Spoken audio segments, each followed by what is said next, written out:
Good afternoon, ladies and gentlemen. My name is Marc Caramondanis, and I am the technical officer dealing with the CYMEPA end of the METAVASEA project concerning humans at the heart of maritime decarbonization. The project scope is to map existing infrastructure and new skills required for the decarbonization of shipping in Greece, Cyprus, and the Eastern Mediterranean, as well as empowering seafarers, dock workers, and maritime executives through the development of flexible training and retraining tools. The project coordinator is CYMEPA, and it is funded by the LR Foundation. The main partners are LR, WMU, CYMEPA, CMMI, Premium Consulting, and the Mediterranean Information Office for Environment, Culture, and Sustainable Development. As you may see from the slide, there are 12 associate partners additionally. The CYMEPA remit in METAVASEA towards decarbonization is to compile a stakeholders repository, participate in a cost-benefit analysis survey for ships and marine communities, and a survey on the necessary maritime decarbonization skills of seafarers and shipping staff, as well as the delivery of a maritime decarbonization safety culture workshop. Also, a soft skills masterclass, port-ship interface new skills for maritime decarbonization seminars, train-the-trainer climate change workshops for primary and secondary education teachers, and a woman in maritime decarbonization seminar. Shortly after joining the CYMEPA team, I attended a Nautical Institute webinar entitled Seafaring 2.0 Navigating the Future with Tech, whose aim was to provide a summary overview of the ITF-sponsored WMU report Transport 2040, Impact of Technology on Seafarers, the Future of Work. The reported two key messages are the necessity of supporting seafarers with lifelong learning and career development, and the importance of ensuring that the adoption of advanced technology also promotes the health and well-being of seafarers. During the webinar, what came directly to my mind was the joint cognitive systems process developed by Jens Rasmussen, Eric Holnagel, and David Woods in the early 80s, as well as the parallel work of Todd Conklin, who we heard about this morning. The approach of the joint cognitive systems directs towards how to configure humans and technology in their working environment so as to understand the constant goal conflicts that they face and the inevitable space between work as imagined work and work as is actually done. On this as imagined work versus work as actually done graph, the straight black line represents work as imagined, being work affected exactly to the procedure. However, humans rarely follow all rules 100% of the time. We're all wired to find the easy, most efficient and fastest way of doing things, and we are quite good at doing so. In this context, the blue line represents work as done in the real world, depicting our cybernetic capacity to adapt and redress when an otherwise straightforward procedure is not so easy to be strictly applied due to prevailing conditions. Coming back to the World Maritime University report, it contains 4 case studies in Chapter 5, the third being with respect to the conversion of a ferry from diesel to hybrid.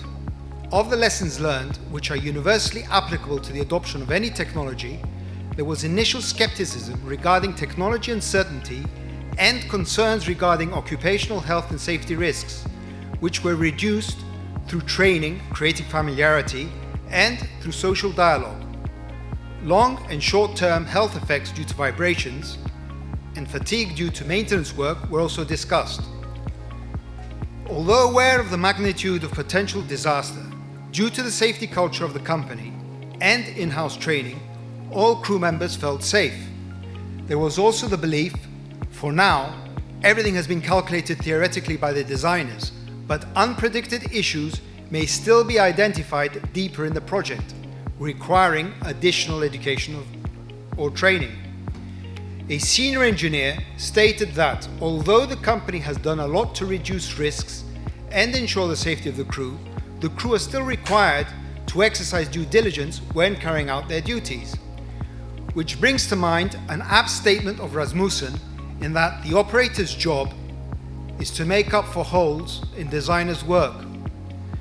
This is Todd Conklin's picture of a sharp stick. At the very end of the sharp stick are those in the coveralls, touching and doing the work. Behind them are probably most of you.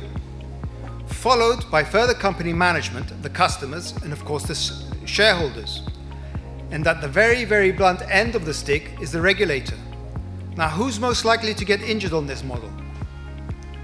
Those at the sharp end of the stick. They have the highest injury potential. Now, here's the question too. Who's got the most influence over the things that can get the workers hurt? The power moves in the opposite direction. In fact, the blunt end is in charge of the supply of the right tools, equipment, and parts. And that little detail is huge. Safety is perceived very differently on the sharp end than it is on the blunt end. The exposure is higher at the sharp end, and that really is a big part of the work as done on board.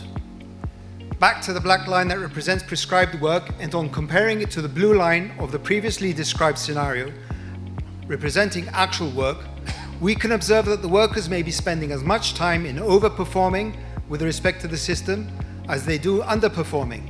But what they really manage is variability around those procedures. And that's what they're doing all day long.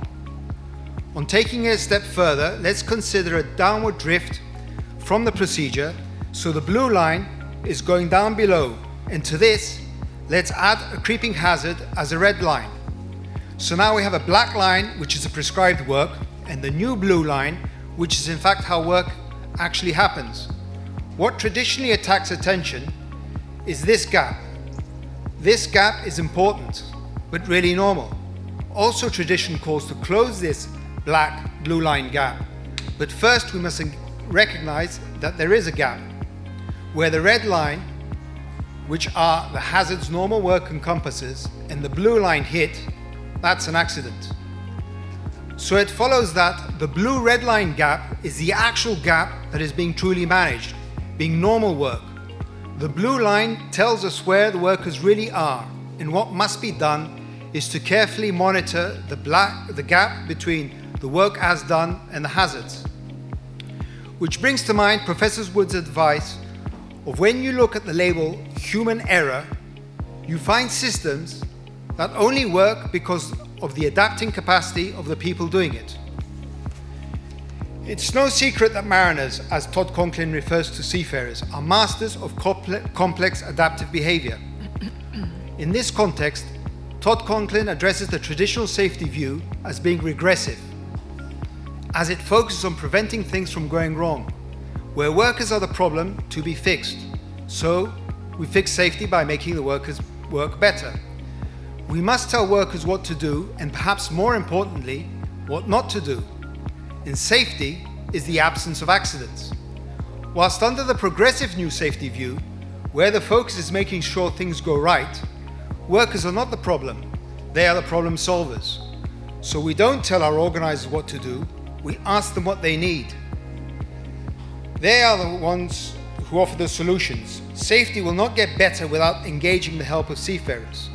And safety is not the absence of accidents, it is the presence of capacity to deal with issues, or the presence of the necessary resilience to bounce back. This resonates well with the teachings of Professor Woods, who advocates that this adaptive capacity is related to the potential for action in future when conditions change or new events challenge old models. We must stop seeing the mariner as the problem to be fixed, but as solutions to be harnessed. Now let's move on to the subject of pooling lessons learned. Decarbonization's lessons learned are presently being incorporated in the CYMEPA Voluntary Incident Reporting Platform as an additional source of information for the METAVASEA project. The data published is strictly anonymous, and the platform is open to CYMEPA member companies. Apart from the benefits of the lessons learned database, participating companies uploading a minimum of 3 incidents or near-miss reports per month receive on a quarterly basis the e-Bulletin Safety Digest and an acknowledging impact letter by CYMEPA for ESG purposes at the closing of the year. In closing, let me say that Eric Holnagel signs his email with the quote, "The difference between what you can imagine and what can happen is larger than you can imagine." Thank you for listening to me. I'll be glad to address any questions. Thank you.